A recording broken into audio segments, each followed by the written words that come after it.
It was nearing midnight on a Wednesday when Sarah, a studious college sophomore, entered the campus library to cram for her exams. The sprawling three-story building was nearly vacant, save for a few graduate students buried in their books. Sarah situated herself at a secluded table between two remote shelves, hoping the isolation would allow her to focus. Around 11:30, heavy footsteps echoed through the silent stacks. Sarah glanced up as a tall, unfamiliar man looking to be in his late 20s strode purposefully toward her. Smiling with yellowed teeth, he noisily unpacked his bag mere feet from Sarah's workspace, despite having his pick of dozens of empty tables nearby. Sarah felt a spike of adrenaline course through her veins. She stared fixedly at her textbook as the man attempted to strike up a conversation about economics, showcasing the knowledge of a specific professor and pop quizzes. His interest felt rehearsed, even predatory. When pressed for details, the man faltered over specifics, soon confessing his deception with a chuckle. Sarah's heart pounded as she eyed the exit, but she had hours of studying ahead and reminded herself they were in a public place. Still, she felt the man's searing gaze scrape over her body. A wave of nauseous terror washed over her. Casually gathering her things, she informed the nearest guard of her concerns. The guard questioned the man for identification, which he was unable to produce. With the truth laid bare, security promptly escorted him from the premises. Relieved, Sarah attempted to regain her focus, but gruesome fantasies of what could have transpired plagued her thoughts. She glanced anxiously around each shadowy aisle, half expecting the predator to leap out. At midnight, Sarah packed up her belongings to make the dreaded solo trek back to her dorm. As she navigated the dimly lit sidewalks, each snap of a twig or rustle of leaves put her nerves on edge. The campus had taken on a sinister aura. Suddenly, footsteps echoed from just paces behind Sarah. Spinning around with a gasp, she glimpsed only darkness. The footsteps again, closer this time. Breaking into a panicked sprint, blinding pain exploded through Sarah's body as she was tackled viciously to the pavement. Heart-dropping, she recognized her attacker's face instantly. It was the man from the library, his eyes now glassy and wild. Clamping his hand over her mouth, he hissed violent threats and dragged her toward the shadowy tree line bordering campus. Just as Sarah felt the last threads of hope slipping away, salvation arrived in an unlikely form. Two freshman students, taking a late-night stroll back from the campus cafe, stumbled upon the attack. Shocked by the sight, they yelled forcefully for the man to stop. Stunned, he loosened his vice-like grip on Sarah's throat just long enough for her to break free of his grasp. She sprinted directly into the safety of the arms of campus security, who had been alerted by the students and arrived prepared to apprehend the perpetrator. They launched an immediate manhunt, sweeping the area assisted by sniffer dogs. Security footage from the library soon revealed clear images of the stalker's face. An anonymous tip led officers to a seedy bar on the outskirts of campus frequented by locals. Justice was swiftly served as authorities dragged the disheveled man away in handcuffs, to Sarah's immense relief. In the aftermath, though shaken, Sarah refused to let fear deter her promising college career and dreams for the future. Instead, she found the courage to share her story, shedding light on the harrowing reality many women face in what should be safe spaces. Playtime panic. Sarah's blood-curdling screams echoed through the darkness. With her attacker's vice-like grip crushing her throat, she felt certain these were her final moments before death's cold embrace. Yet miraculously, her cries caught the attention of two passing students. Shocked by the scene, they shouted forcefully at the man to stop. Stunned, he loosened his grasp on Sarah's throat just long enough for her to wrench herself free. She sprinted directly into the arms of campus police, who launched a sweeping manhunt for the perpetrator. Security footage from the library and across campus soon revealed the man's face. An anonymous tip led officers to a seedy bar near the outskirts of campus. Justice was swiftly served as the authorities dragged Sarah's tormentor away in handcuffs. The traumatic experience left Sarah shaken, but with counseling, her resilient spirit prevailed. She refused to surrender her dreams out of fear. Instead, Sarah found courage to share her story, shedding light on the harrowing reality many women face. On a lighter note, her chilling tale reminds me of a funny childhood memory involving a mischievous man at my local library. Picture me as a cherubic 6-year-old brimming with whimsy and innocence. My mother often took my toddler brother and I to the local library a few blocks from our suburban home. I loved getting lost in the towering labyrinthine shelves lined with vibrant book spines.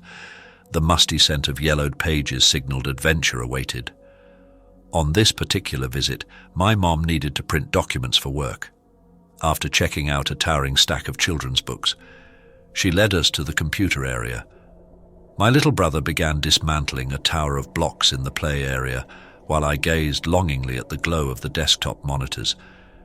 "Be good and play quietly while Mommy prints some papers," she instructed. "I'll just be a few minutes." No sooner had she left earshot than mischief grabbed me by the hand. I peered around the corner of a shelf to spy an unmanned computer. I wasn't allowed to use it without permission, but with no adults in sight, the temptation proved too great. I plopped down in the chair and maneuvered the mouse, marveling as the dark screen blinked to life. After some aimless clicking, I stumbled upon a labyrinth game. My tongue poked through my teeth in concentration, trying to guide the little dot through the maze without hitting dead ends. Suddenly, a playful voice behind me exclaimed, "Peekaboo!" Shocked, I whirled around. Crouched behind the shelf was a man wearing an impish grin. I stifled nervous giggles as he ducked down again before pops his head back up. "Peekaboo," he repeated. His eyes crinkled warmly, and I sensed no malice in his expression. Assuming he was playing an innocent game, I laughed again. After playing peekaboo, the man kindly asked what book I was seeking. I shared my love of I Spy books. He offered to help me hunt for them, and even read together in a quiet corner. Oblivious to any red flags, I eagerly followed him downstairs, enthralled with the prospect of new adventures. The man ushered me through shadowy aisles until we reached a secluded basement playroom. Unease swirled in my belly as he flicked on the light, illuminating bins of toys. "Have a seat.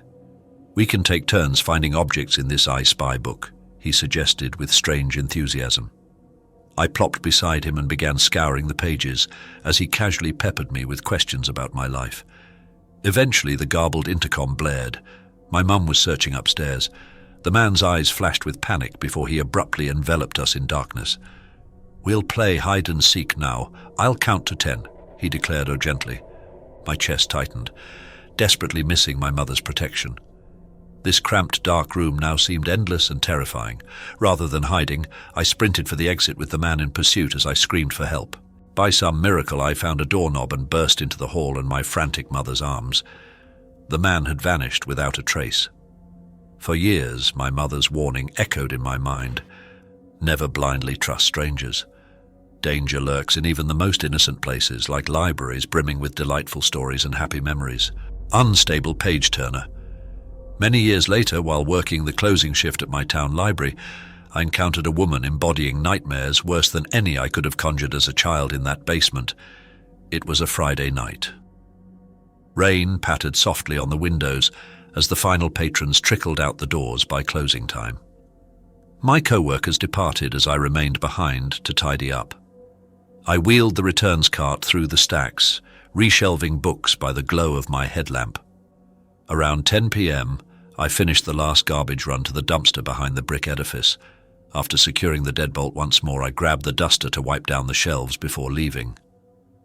Suddenly, a tremendous crash echoed from the periodical section, followed by deranged cackling. I froze, heart jackhammering. Had someone broken in somehow?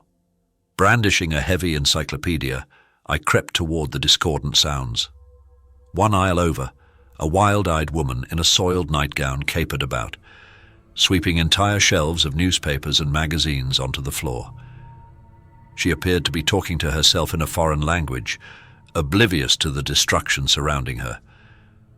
I slipped unseen into the office and dialed 911 with trembling hands. Peering through the blinds, I monitored the woman warily as she flung entire racks to the ground with disturbing ease. It was evident mind-altering substances were exacerbating some underlying psychiatric instability. Within minutes, police cruiser lights bathed the exterior brick walls in an eerie red and blue glow.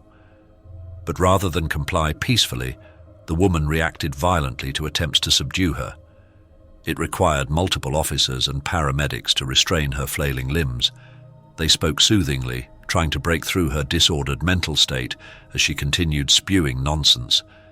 Eventually, she grew placid enough to be escorted docilely to the ambulance for evaluation. I recognized my immense privilege allowing me safe refuge behind that office door. As libraries often provide shelter day and night for the homeless struggling with addiction and psychiatric issues, workers can encounter volatility when institutions fail to provide support. My heart filled with compassion for these individuals who slipped blindly into inner darkness without friendly faces to guide them back into the light of clarity and stability. Sometimes extending basic human kindness is the simplest yet most profound way to diffuse chaos. I share these jarring experiences in the hopes that we thoughtfully build greater empathy, compassion, and moral responsibility towards one another. The woman's suffering was a symptom of much deeper societal neglect, and too often we turn away from truths that penetrate our comfort.